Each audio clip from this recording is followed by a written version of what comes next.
Home sale and price activity remained steady in Metro Vancouver to start 2020, while home listing activity declined in January. Let's take a closer look.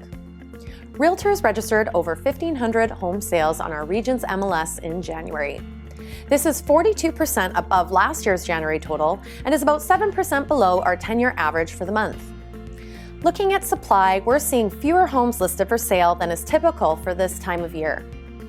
Sellers listed about 3,800 homes in January, bringing total listings to 8,600, which is well below our long-term averages for this time of year.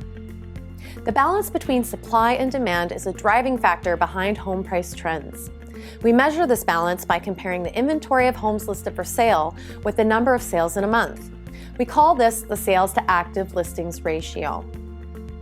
Generally, analysts say downward pressure on home prices occurs when the ratio dips below 12% for a sustained period, while home prices often experience upward pressure when it surpasses 20% over several months. Today, this ratio is 18%, suggesting balanced market conditions. By housing type, we can see here that home buyer demand is stronger in the townhome and condo markets for the time being. The benchmark price for all housing types in Metro Vancouver is $1,008,000.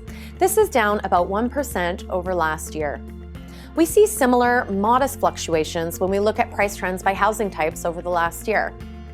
The beginning of 2020 has been a continuation of the trends we've seen over the last few months, with homebuyer demand returning to more typical levels and supply dipping below long-term averages. As we approach the traditionally more active spring market, we'll keep a close eye on supply to see if the number of homes being listed for sale is keeping pace with today's demand. For further housing market information, go to the Market Watch section of our website. For the Real Estate Board of Greater Vancouver, I'm Ashley Smith.